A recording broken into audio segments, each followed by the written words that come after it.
محترم او چې کله زنانه په یو مجلس کې خبرې کوي نو زنانه له پکار دي چې په سوچ سمج سره خبره کوي.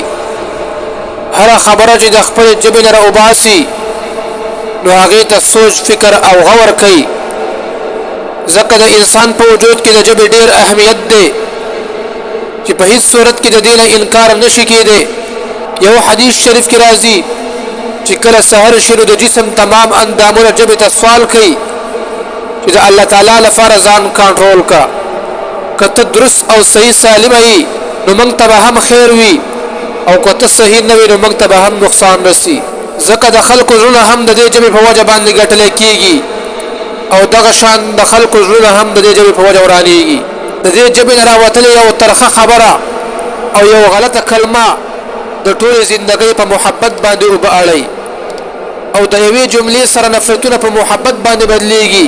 بهترین اخلاق دا دي چې څوک تا ته کنځلې کوي نو ته ورته دعا کوه، او که چېرته ستا په زړه کې د هغې خلاف بغض، حسد، کینه وغیره پیدا شي نو بیا به یو ورځ خامخا ستا په ژبه باندې هغه خیالات او هغه جذبات راځي، ځکه چې ژبه ستا د زړه ترجمانه ده. په کور کې اکثر جګړې د دې ژبې د لاسه جوړېږي.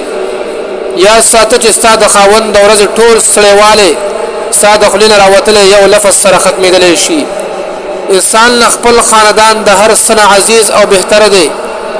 که د خاوند مخې ته ښځه د خاوند د خاندان بدي بیان کړي نو خاوند له سخته غوسه ورځي چې په کم ماحول کې ته زندګي تېرې.